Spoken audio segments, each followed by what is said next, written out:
तो आज हम करने वाले हैं 12A कार्ट्रिज की रिफिलिंग। ये आपके HP के लेजर जेट जो प्रिंटर होते हैं उसमें ये कार्ट्रिज लगता है और ये हमारे पास में आया है HP का 1005 का जो मॉडल होता है प्रिंटर का, उसका कार्ट्रिज है ये। वैसे तो और कई मॉडल में भी लग जाता है ये कार्ट्रिज, तो इसे हम रिफिल करेंगे बिल्कुल ईजी और सरल तरीके से। तो ये कार्ट्रिज रिफिल करने के भी हमें 200 रुपए मिलते हैं। तो चलिए फटाफट करते हैं। अगर आप भी सीखना चाहते हैं तो बिना स्किप करे इस वीडियो को अंत तक देखिए। तो चलिए स्टार्ट करते हैं।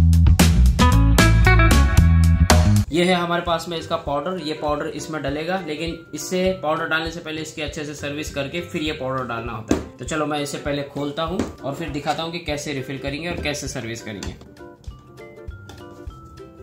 कई बार इसके दो पेच लगे हुए होते हैं, तो इसमें एक ही पेच है, एक यहाँ पे होता है वो नहीं लगा हुआ है, तो एक ही पेच है। दो पेच होते हैं तो दोनों पेच निकालने हैं। ये यहाँ से कवर हट जाएगा। उसके बाद ये ड्रम होता है, लेजर ड्रम, इसे हमें यहाँ से निकालना है।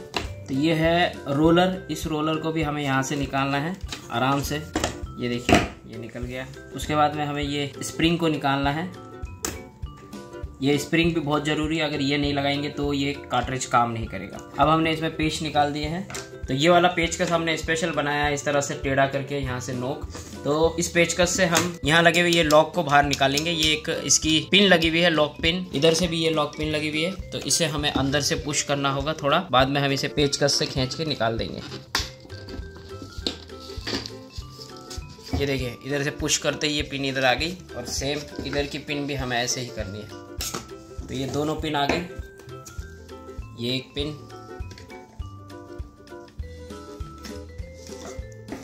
अब ये दोनों पार्ट यहाँ से अलग हो गए। हमें जो रिफिल करना है वो इसमें करना है, और हमारा जो ड्रेन होता है इंक वो इसमें आ जाती है, तो इसे हमें साफ करना होता है। तो चलो मैं इसे साफ कर लेता हूँ। वैसे इसको देख के लग रहा है कि इसके अंदर बहुत सारी इंक है, ये यूज में नहीं हुआ है, क्योंकि हम जब इस रोलर को यहाँ से घुमाते हैं तो ये देखिए पूरी इंक इसमें भरी हुई है। तो इसमें इंक है, लेकिन फिर भी हम इसमें थोड़ी बहुत इंक डाल देंगे। तो चलो ये ड्रेन को हम यहाँ से सही कर लेते हैं। ये स्प्रिंग यहाँ से निकाले और ये ऊपर का गार्ड हम यहाँ से हटा देते हैं।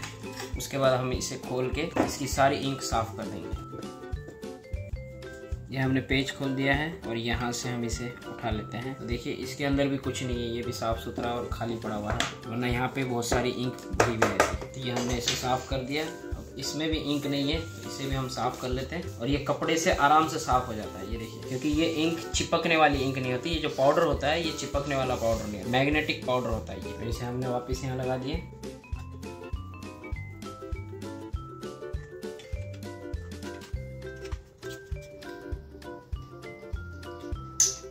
ये हमने वापस इसे लगा दिया। तो चलो इसे रखते हैं साइड में। हमें जो भरनी है इसमें इंक यहाँ पे भरेगी, और इसे खोलने के लिए हमें ये वाला पेज खोलना होगा। उसके बाद हमें इसे आराम से इस तरह से पकड़ के धीरे धीरे इसको ऊपर उठाना होगा। ये निकल गया। और ये देखिए ये कैप होती है, इसके अंदर इंक होती है, जिसे मैं पाउडर बता रहा हूँ। ये पाउडर और इंक एक ही बात है। तो ये लेजर जेट प्रिंटर है, इसलिए इसमें पाउडर डलता है। अगर इंक जेट होगी तो उसमें इंक डलेगा। तो इसमें हमें इंक डालनी है। तो ये इसकी किप्पी होती है, इसे यहाँ पे लगा के हम आराम से इसमें इंक डाल सकते हैं। ये देखिए बड़ी आराम से इसमें इंक जा रही है। अगर ये कार्ट्रिज खाली होगा तो ये पूरी की पूरी एक बोतल इसमें खाली हो जाएगी। थोड़ा सा अगर भर जाए तो इसे यहाँ से इस तरह से करेंगे तो ये नीचे खाली हो जाएगा, और ये बोतल इसमें पूरी खाली हो जाएगी।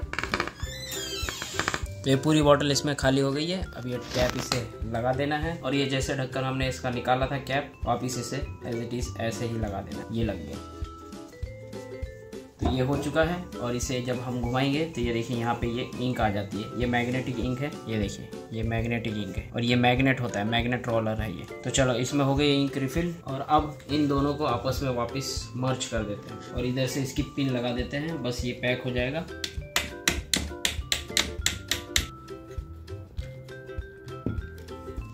ये हो गया यहाँ से पैक। इसके नीचे एक स्प्रिंग होती है, उस स्प्रिंग को लगाना बहुत ज़रूरी है। ये वाली स्प्रिंग इसकी, ये लग गई। उसके बाद ये वाली स्प्रिंग यहाँ पे लगाना बहुत ज़रूरी है, और इस रोलर को साफ करके इस पे लगा लेना। ये ड्रम का रोलर है।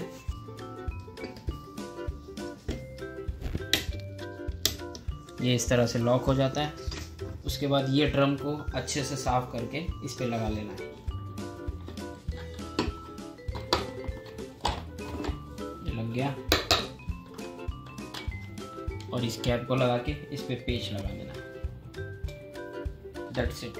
ये हो गया हमारा कार्ट्रिज रिफिल लेजर प्रिंटर का। HP 1005 का जो मॉडल होता है उसमें जिसमें भी A12A कार्ट्रिज लगता है आप उसे इस तरह से रिफिल कर सकते हैं, चाहे आप वो किसी भी मॉडल के प्रिंटर में लगा हो। तो देखा, बिल्कुल सरल और सीधा तरीका था, इसे रिफिल करना बिल्कुल ईजी है। तो आप भी कर सकते हैं अपने कस्टमर के लिए, यदि आपके पास में भी इस तरह का कोई कार्ट्रिज रिफिलिंग का काम आता है तो। और इसी तरह से सारे ही कार्ट्रिज रिफिल होते हैं। अब ये जरूरी नहीं है कि ये 12A का मॉडल हमने जो रिफिल किया यही होता है, इसमें अलग अलग तरीके के अलग अलग कार्ट्रिज आते हैं और उनका सबका रिफिल करने का अलग अलग तरीका होता है। और उसके अंदर जो पाउडर डलता है, जैसे कि इसमें मैग्नेटिक पाउडर था, और अपने जो दूसरे प्रिंटर होते हैं सैमसंग वगैरह के, उसमें अलग तरीके का पाउडर होता है, लेकिन डलता उसमें भी पाउडर ही है। और कई ऐसे प्रिंटर होते हैं इंकजेट जिसमें सिर्फ इंक डलती है, लिक्विड वाली इंक, तो उसे हम बोलते हैं इंक। वैसे तो मैंने बार बार इंक बोला है, तो वैसे ये इंक ही है एक तरीके से। ज्यादातर कस्टमर इंक ही बोलते हैं, इसमें इंक डलवानी है, पाउडर डलवाना है या रिफिलिंग करानी है, इस तरह से। तो ये आप भी कर सकते हैं। तो उम्मीद है आपको यहाँ पे सारी चीजें समझ में आ गई और उम्मीद करता हूँ ये वीडियो आपके लिए काफी हेल्पफुल रहा। तो प्लीज वीडियो को लाइक कीजिए, वीडियो को शेयर कीजिए। मिलते हैं नेक्स्ट वीडियो में। हमेशा अपना और अपनों का ख्याल रखिए। Always keep smiling. जय हिंद।